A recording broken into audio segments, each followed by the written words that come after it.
आज हम लोग सगुण काव्य धारा के अंतर्गत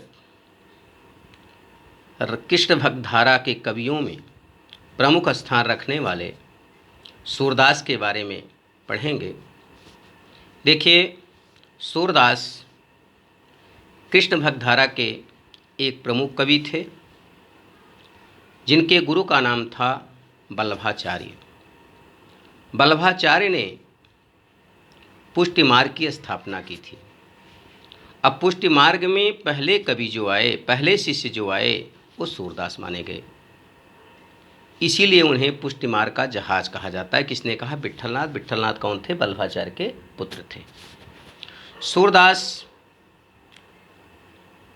एक ऐसे कवि थे जिनके पास आंखें नहीं थी, परंतु ऐसा ज्ञान था जिसके माध्यम से इन्होंने श्री कृष्ण के जीवन पर अनेक रचनाएं की, जिनमें प्रमुख रूप से इनकी 3 रचनाएं हैं: सूर सागर, सूर सारावली, साहित्य लहरी।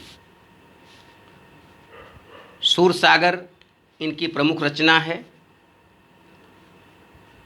और इन रचनाओं के कारण ही इन्हें राष्ट्रकवि की उपाधि प्रदान की गई है। इन्हें कवि सम्राट कहा जाता है, इन्हें कवि सम्राट की उपाधि प्रदान की गई है।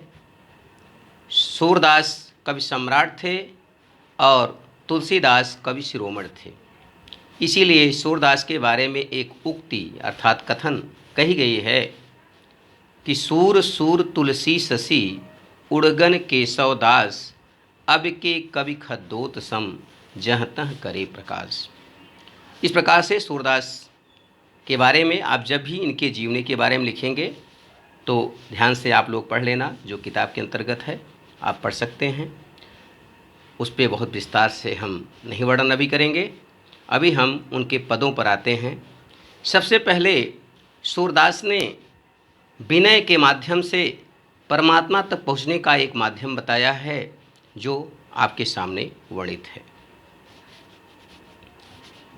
देखिए, अब कै राख लेऊं भगवान, अब कै राख लेऊं भगवान, हौ अनाथ बैठो द्रुमडरिया, पारद साधे बान, ताके डर मैं भाजो चाहत ऊपर ढुके सचान, दुहूँ भांत दुख भयो आनियह कौन उबारे प्राण, सुमिरत ही अहि डस्यो पारधि कर छूटे संधान, सूरदास तर लग्यो सचा नहीं जय जय कृपा निधान।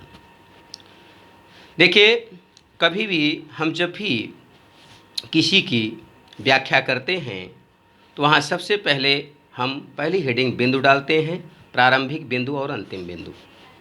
तो अब कह डैश डैश डैश कृपा निधान। उसके बाद संदर्भ डालते हैं। संदर्भ में प्रस्तुत पंक्ति हिंदी काव्य के सूरसागर के विनय नामक कविता से उद्धृत है। इसके रचयिता भक्तिकाल के कृष्ण काव्य धारा के प्रमुख कवि सम्राट सूरदास जी हैं। ये आपका संदर्भ है। प्रसंग में प्रस्तुत पंक्ति में सूरदास ने परमात्मा से विनय किया है, निवेदन किया है। क्या किया है उसको हम व्याख्या में बताएंगे। अब कै राख लेऊं भगवान, यहाँ पे हम 2 बातों को लेकर चलते हैं, एक जीवात्मा, एक परमात्मा। पहली जीवात्मा, दूसरी परमात्मा। जीवात्मा परमात्मा से कहती है कि अब कै राख लेऊं भगवान।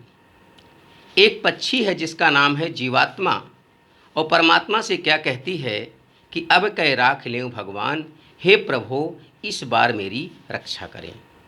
अब कै माने इस बार मेरी रक्षा करें, क्योंकि हौ अनाथ, हौ माने मैं, अनाथ माने बेसहारा हूँ। मेरा कोई सहायता करने वाला नहीं है, मैं अकेला हूँ। हौ अनाथ बैठो द्रुम डरिया, मैं अनाथ हूँ और एक पतली डार पर बैठा हूँ। अपारद साधे बाण, पारद माने बहेलिया, बहेलिया मेरे ऊपर, बाण माने निशाना, बहेलिया मेरे ऊपर निशाना साधे हुए है। ताके डर मैं भाजो चाहत, उस बहेलिए के डर से मैं भागना चाहता हूँ। भाज्यो माने भागना। उस बहेलिए के डर से मैं भागना चाहता हूँ, परंतु ऊपर से एक सचान नामक पक्षी मुझे घेरे हुए है। नीचे से बहेलिया निशाना लगाए हुए है, उसके डर से मैं उड़ना चाहता हूँ, भागना चाहता हूँ, परंतु ऊपर से सचान एक पक्षी है जो मुझे घेरे हुए है, निशाना साधे हुए है। दुहूं भांति दुख भयो आन यह कौन उबारे प्राण। हे परमात्मा, दोनों प्रकार से मुझे दुख हो रहा है, कष्ट हो रहा है। आन यह कौन उबारे प्राण, अब कौन आकर के मेरे प्राण की रक्षा कर सकता है। ऐसा कौन है जो मेरे प्राण की रक्षा कर सकता है। जब इतना निवेदन आत्मा परमात्मा से करती है, एक पक्षी जब परमात्मा से करता है तो क्या होता है, नीचे देखिए। सुमिरत ही अहि डस्यो पारधी। जैसे वह पक्षी परमात्मा का स्मरण की, परमात्मा का नाम लिया, वैसे ही सुमिरत ही अहि माने सर्प, डस्यो माने काट लिया, पारधी माने बहेलिए को। वह सर्प जो है बहेलिए को काट लिया। अकर छूट्यो संधान। जब बहेलिए को सर्प ने काट लिया तो बहेलिए के हाथ से धनुष बाण छूट गया। कर छूट्यो संधान, धनुष नीचे गिर गया और बाण कहाँ गया, ऊपर गया। और कहाँ लगा, सूरदास्त्र लगे सचान नहीं, जय जय कृपा निधान। वह बाण जाकर के सचान पक्षी को लग गया। जय जय कृपा निधान। हे परमात्मा, हे कृपा के सागर, आपकी जय हो कि आपने हमारे ऊपर इतनी बड़ी कृपा की। देखिए यहाँ पर आपने देखा कि किस प्रकार से वह एक पक्षी क्या है, यहाँ पे दूसरे अर्थ में देखेंगे तो वहाँ पक्षी एक आत्मा है। तो आत्मा परमात्मा से कह रही है कि हे परमात्मा, इस बार मेरी रक्षा करिए, अब कह राख ले भगवान। हे परमात्मा, इस बार मेरी रक्षा करिए, क्योंकि मैं अनाथ हूँ। आत्मा क्या है, अनाथ है, उसका कोई सहायता करने वाला नहीं है। एक पतली डार पर बैठा है, ऐसे स्थान पर है कि एकदम असहाय है। पारद साधो बान, जिसके ऊपर छल रूपी बहेलिए ने निशाना साधे हुए है। ताके डर मैं भाजो चाहत, छल से भागना चाहता है वह। कौन, आत्मा भागना चाहती है, लेकिन ऊपर से कपट और ईर्ष्या रूपी सचान घेरे हुए हैं। दोनों प्रकार से उसे कष्ट है, किसे, आत्मा को। अब उसकी रक्षा कौन करे। जब आत्मा परमात्मा का स्मरण करती है तो एक सर्प आता है, ज्ञान रूपी सर्प। ज्ञान रूपी सर्प आकर के बहेलिए को काट लेता है और बहेलिए के हाथ से वो जो अज्ञान है उसके हाथ से क्या छूट जाता है, बाण छूट जाता है। वो लगता कहाँ है, सचान पक्षी को लग जाता है, जो ईर्ष्या कपट रूपी पक्षी को लग जाता है। और वह आत्मा इन सांसारिक मोहमाया के चक्कर से दूर हो जाती है। जय जय कृपा निधान। हे परमात्मा, आपकी जय हो।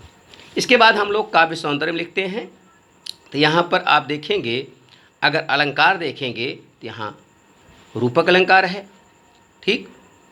इसके बाद कहीं कहीं अनुप्रास अलंकार भी है, ठीक। इसके बाद यहाँ पर रस जो है वो आपका शांत रस होगा, क्योंकि आत्मा परमात्मा की बात की गई है। और यहाँ पर जो छंद है वो पद है, भाषा ब्रज है। इस प्रकार से हम लोग अध्ययन करेंगे। और अगले पद को हम फिर देखेंगे। मेरो मन अनंत कहाँ सुख पावे, जैसे उड़ी जहाज के पंछी फिर जहाज पर आवे। कमल नयन को छाड़ी महात्म और देव को ध्यावे। परम गंग को छाण पियासो दुर्मत कूप खनावे। जी ही मधुकर अम्बुज रस चाख्यो, क्यों करील फल खाए भायो। सूरदास प्रभु काम धेन तज छीरी कौन दुहावे। देखिए यहाँ पर मेरो मन अनंत कहाँ सुख पावे। भक्त भगवान से कहना चाहता है, भक्त भगवान से, परमात्मा से कहना चाहता है कि हे परमात्मा, आपके अलावा मेरा मन कहीं सुख नहीं प्राप्त कर सकता है, अर्थात मेरा मन आपके अलावा कहाँ सुख पावे। क्यों? जिस प्रकार से एक जहाज पर रहने वाला पक्षी दिन भर कहीं भी उड़ता रहे परंतु अंत में वो जहाज पर ही आता है, एक पिंजड़े में रहने वाला पक्षी दिन भर घूमता रहता है परंतु शाम को अपने पिंजड़े में आता है, जहाज माने पिंजड़ा, फिर जहाज पर आवे दोबारा अपने जहाज में अर्थात अपने पिंजड़े में आता है। कमल नयन को छाणी महात्म, कमल नयन भगवान श्री कृष्ण, विष्णु को कमल नयन या कृष्ण को कहा जाता है। भगवान श्री कृष्ण जो महान हैं, कमल नयन को छाणी महात्म, ऐसे कमल नयन भगवान श्री कृष्ण जो महान हैं उनको छोड़ करके वह अंधकार रूपी दूसरे देवता को लेने क्यों जाएगा? महात्म माने अंधकार में, यहाँ महात्म माने अंधकार भी होता है, महात्म माने महत्वपूर्ण भी होता है। यहाँ महात्म माने अंधकार, दूसरे देव के पास क्यों जाएगा? परम गंग को छाण पियासो, जिसके पास परम पवित्र गंगा मैया का जल हो उसको छोड़ करके एक प्यासा व्यक्ति दूर जाकर के कुआं क्यों खुदवाएगा? जिसके पास परम पवित्र गंगा मैया का जल हो, क्या वह दूर जाकर के कूप माने कुआं खुदवाएगा? नहीं खुदवाएगा।